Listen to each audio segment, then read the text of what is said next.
Hello, everybody. Welcome to the Monday Night Hangout here, where DJs just talk about anything that we want. And for tonight, to pick a topic, we're going to spin the wheel.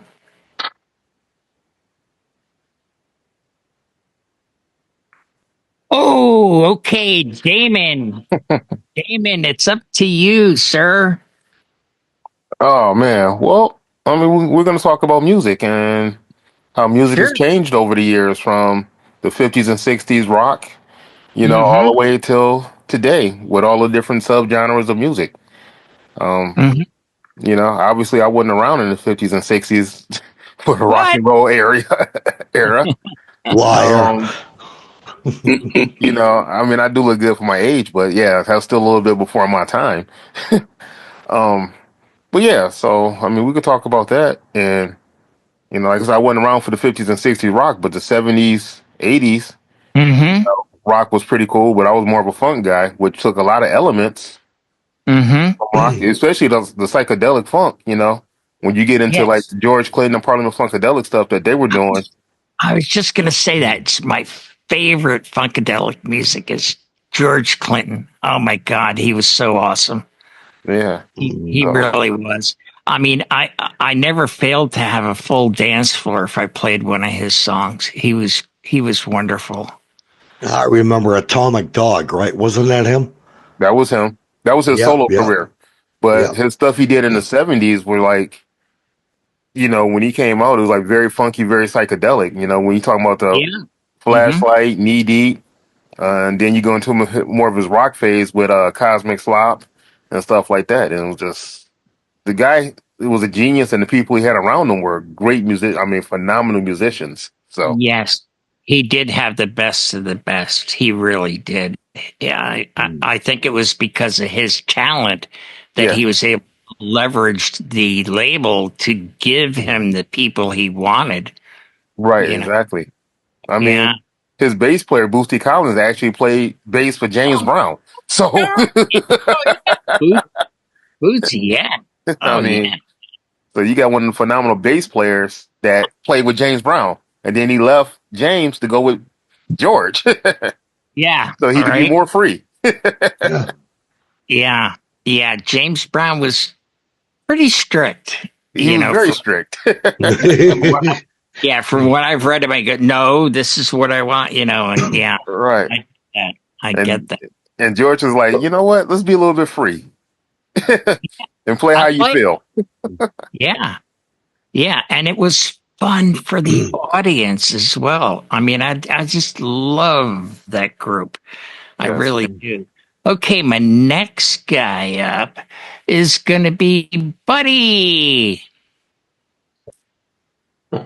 It's one of the things that with talking about rock and roll and stuff like that, especially the 50s, 60s, 70s, you got to look where rock started at. And rock is based off of blues. It has some jazz elements in there. And you look at a harder rock and roll, you can look at some gospel in there because Elvis was a gospel singer and stuff like that. So you get that in there. You look at that whole entire start of everything.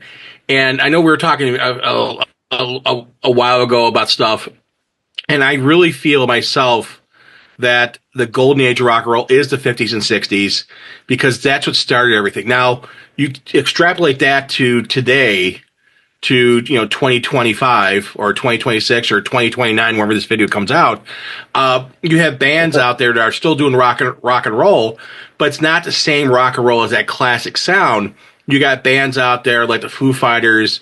You have other bands that are more heavier rock than that, and they Mhm. have a more harder hit. They're harder, but they're still rock, and that's the Mhm. fun part. You got bands out there from the '90s and 2000s that still go out and tour, and you Mhm. can get a little bit of sample of everything. But if you really listen to the music, doesn't matter if it's the Foo Fighters, doesn't matter if it's Godsmack, doesn't matter if it's Metallica, doesn't matter if you listen to if you listen to the Bee Gees, going to disco. They all have a little samples, a little touches here and there that you can retrace back to the Mhm. start of rock and roll back in the 50s and 60s. Even the Beatles. A lot of these guys took inspiration from the Beatles, inspiration from the founding fathers of rock and roll, and the Beatles have said that. So I really think that having, an understanding and appreciation of that kind of music, I believe it makes a DJ more well-rounded, and that way you can have a conversation with the client when you're talking to a client for music for an event, and come at it that you can take little samples and everyone can have a little taste of everything. It's kind of like a smorgasbord. Exactly. And what you said is like with the samples that are being used from your golden era, you can easily transition into some different stuff or newer stuff and keep a nice dance floor going and a happy audience. So DJ Tom, what have you to say about this? Oh, I have to agree with Buddy and on about the same thing that how music is going these days and everything, and who knows what the future is going to be in 2025 and everything.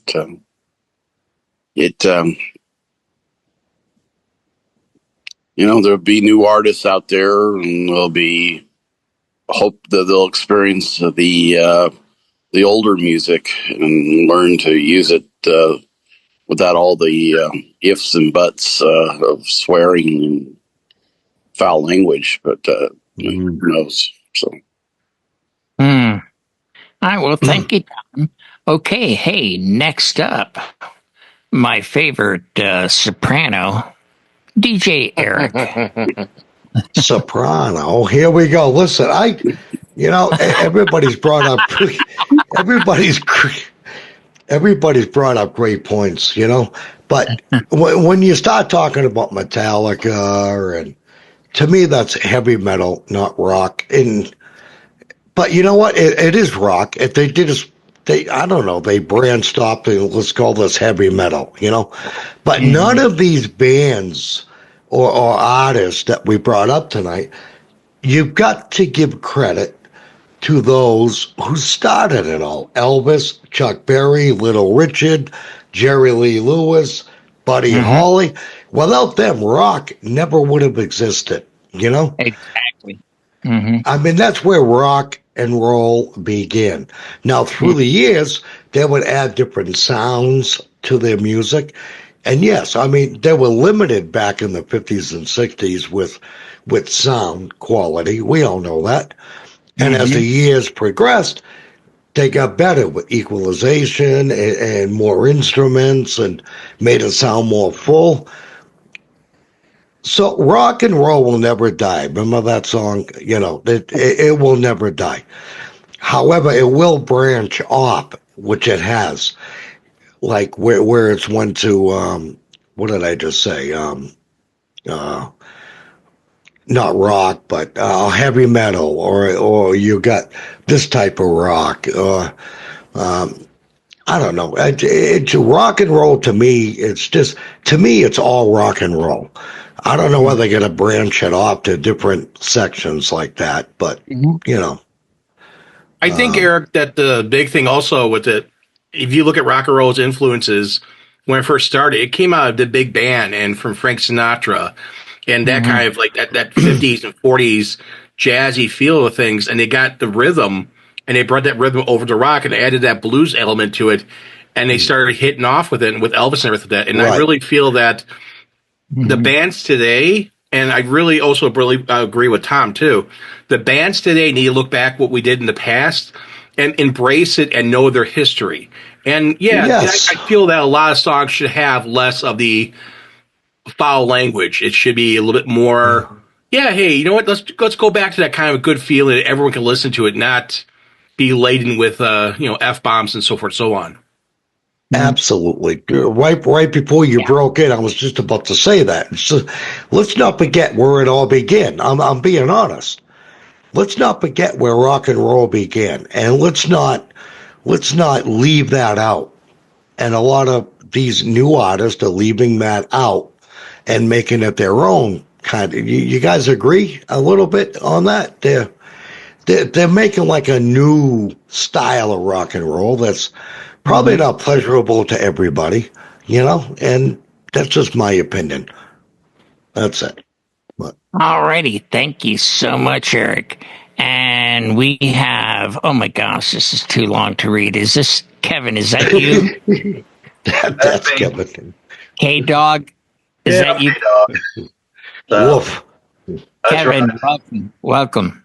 Yes, thank you very much. One of the things I'll say in general, and it's just the way of the world, everything evolves. Music evolves, and that's what it's like Buddy was saying, from big band to more of the Elvis influences, and it continues on and on. You know, they're out, they'll even sample some of them from back at that point in time and incorporate them into the more current hits. But some of the things I'll mention that are changed over the years, through the years, so to speak. I know there's a lot of, everybody says rock and roll. It's sort of a catch-all thing. Now it's everybody wants to be subgenre down to, you know, I'm in this, but I'm actually this little subsection of this. Right. I don't think that was so prevalent back in the rock and roll time. It's just everything it's sort of a catch-all. That's something that seems to be more prevalent now. The other thing is the major difference between social media. I mean, how much they can get out there and promote themselves on lots of different platforms. And because it's becoming a smaller world, everybody will know that musician, that band. So as a result, the following you can create is worldwide, not so much country oriented or region oriented. So because of that, you can go on these world tours and have a audience worldwide. And also one of the major changes is the income stream for the bands and artists. It used to be primarily their music being played on the radio, but now they're getting music, or they're getting an income stream from all these Spotify sources and all the MP3 sources. There's just Apple. There's so many sources they're getting their income from, on top of still doing concerts, merchandise, and everything else. So there's just been a major change in their income stream and what they're able to get it from, for the most part, versus what it used to be. One of the other things, there's also been, everybody knows this, a major change in the format that your music is presented to you in. Used to be records. They're still around, and they make a comeback, but we went through 8-tracks and tapes and CDs to MP3s, and you know, it's just a major change. It makes it easier for everybody to have access to the songs so they can play them more portably all over the world. Right.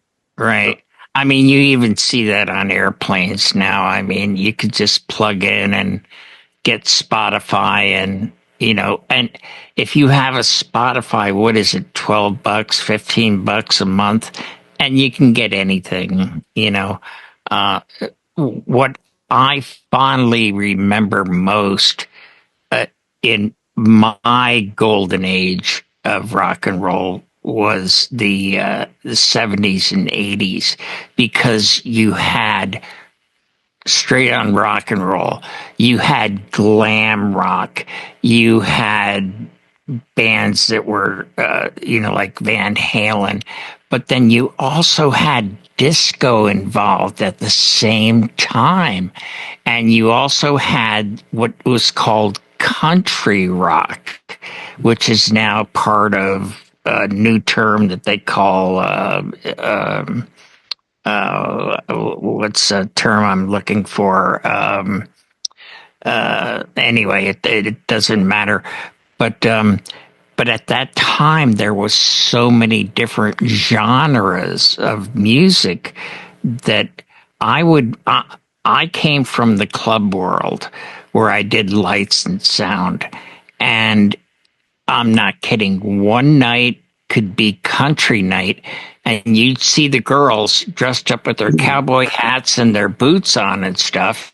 And then the next night could be glam rock night, and they've got their hair poofed out with the hairspray like this, and then, Fridays, it could be, whatever, type of rock and roll they were into, or whatever they were, music they were into.